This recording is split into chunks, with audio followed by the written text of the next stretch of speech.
Assalaamu alaikum warahmatullahi wabarakatuh.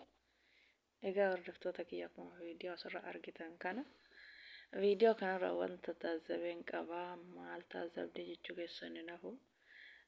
Mucattiin tuni yookaan mucayyoon tuni namni kun jaalalli isiitiin fakkaate sixootaa yookaan kennaa isa jedhamu san bitteetiniin fiddeefi nama kana osoo inni dalagarra jiru dalagarra waamte akka isiititti gammachiisuuf yaani sixootaa kana kenniteefi gammachiisuuf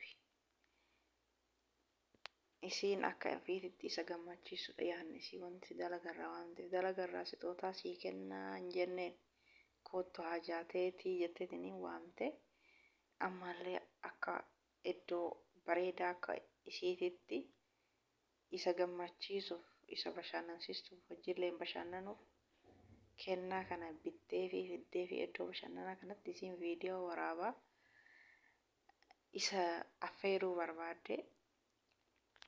Yeroo ammaa kana ani wanti viidiyoo kanaaf na ajaa'ibsiisee dubbadhe dhiira tokko yoo ofii isaatii si jaalate malee yoo ati jaalatte namni kun na haa jaalatu jetteetiniin waa hedduu gooteetiniin isa gammachiisuuf yaadde asuma dhiirri akkasii sin jaalatu yooma. Amma viidiyoo filafiitii isii waraabaa jirtu kanatti kennaa isiin kenniteef kana haa ta'ullee jedhee irraan fudhanne kennaa kana wajji saalfachiise mi'attii tana. Maaliifi namni tokko bultii kiyya jaaladhee gammachuun jira tarii nama irra laallamu tarii wal jaalatanii mala yookaan isiin akka malee jaalattee mala osoo jaalatee kennaa isii kana harkatti hin xiqqeessu. Maaliifi kennaa kana akkuma isiin ol baaftee isaa kenniteen ofirraa achi deebise kennaa kana baneellee laalle galatoomillee hin jenneeni. Kanaaf dalagarraa na waamtee kanuma wanni ati na bilbiltee haajaateeti jettee dalagarraa na waamteef jedhee afaan amaariffaatiin dubbatanii jirri. Viidiyoon kun miidiyaarra jira.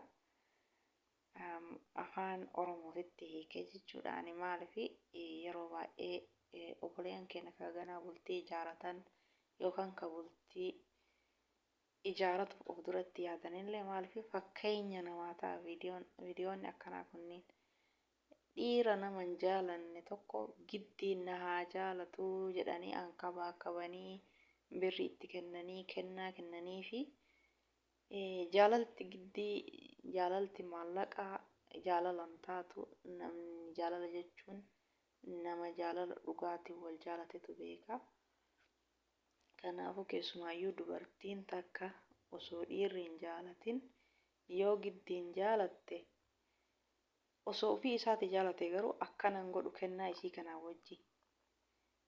Maaliifi yoo kiisitu jaalate haa wajjiin jaalala inni amma viidiyoo isiin filafiititti waraabde kana osoo of duraaf bultiif barbaade osoo dhugumaan jaalate akkanatti qiriin qabu. Wanni inni amma akkana godhatuuf maaliif viidiyoo na waraabdedha natti fakkaataan akka achi ilaalutti jechuudha. Akka achi ilaalutti kanuma wanni ati na waamteef kanuma wanni ati bootan ati na fiddullee isa kana viidiyoo na waraabaa wanni ati bittu isa kana waan isii bitte kanaayyuu hin laalle banellee laalle isiin gammachuu isa affeeree jetteetiniin haga ofiititti kennaa kana bittee iddoo bashannanaatitti fiddeef waan haga ofiititti jechuudha.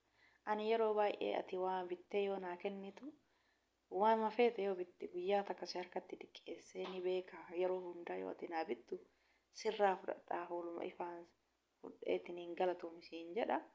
Ati yeroo an akkanatti bashannanaa fi kennaa kana sii fideetiniin kabiraa haa ta'u kennaa sii fide kana maayyoo banteetiniin laalte jedhanii wal lolanii inni jalumaa callisee akkasiin viidiyoo waraabdu kanan feene maaliifi hin beeksisa namni bultiif nama barbaadu kennaa maleeyyuu yani wal jaalataa wal kabajaa kennama kanarraa fudhetiniin galatoomii jedhee xiqqoo gammachiisee kennaa isiin kenniteef kana wajji rifachiise.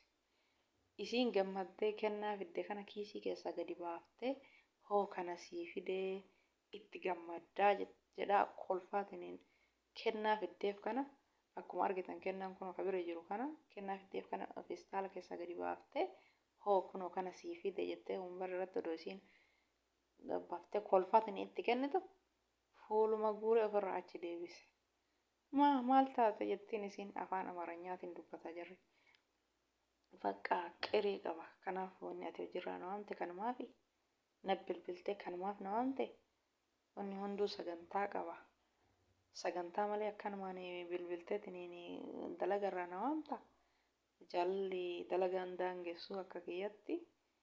Isa kana maaliif warroonni ganaa bultii ijaarattan warroonni bultiif yaaddan isin hafuu dhiira isin jaalatu malee dhiira isin hin jaalanne giddiin na jaalataa boru bultii na godhataa jettaniitiniin kennaaf sixootaa kennuuf. Maaliif jedhee hordoftoota kiyyaa egaa viidiyoo kanarraa waa barattanii keessumaayyuu osoo kijiban taane dhugama jiru kuni dhugama jiru.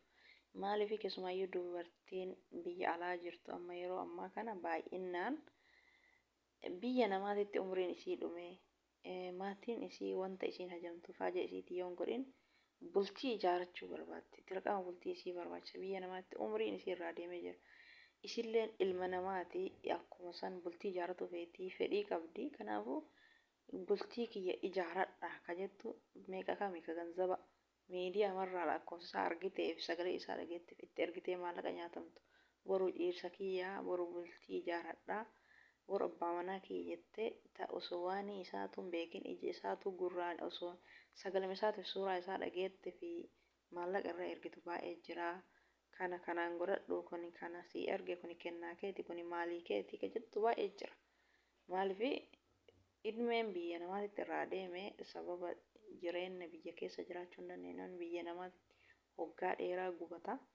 Kanaafuu baay'ee jira ka osoo waan hin beekne birrii itti erguu boru dhiirsa kiyyaa boru abbaa manaa kiyya boru abbaa ijoollee kiyya naa ta'a jettee baay'ee jira ka itti ergu. Maaliif viidiyoon kun namoota akkana kana fayyada. Hanga danda'ameen dhiiruma si kabaju. Dhiira miidiyaa irratti illee ni hirumina. Galaatiitiin biyya keessatti abbaa barbaaddantu isin fuudha. Kana jettaniitiin nama waan isaan beeyin nama gadi fageennan jaalala kan keessi hin qabne nama kaayuu kan keessi hin qabne nama si huuquu hin qabneef bultii ijaarachuu fi hin cinqaminaa isiniin jedha. Galaa ka biyya keessatti gajjedheetiin waan arge dalagatee jiraatu baay'eetu jira. Ka miseenjaraan dhufe ka iimoon dhufe ka waan isaan beeyne gadi fageennan bultii wajjii ijaarachuuf baay'ee wajjin hin cinqaminaa jechuu barbaadeti. Viidiyoon kun numaraafuu barumsa guddaa ta'a. Keessumaayyuu warra ganaa bultii ijaarachuuf yaaduuf isa fayyada.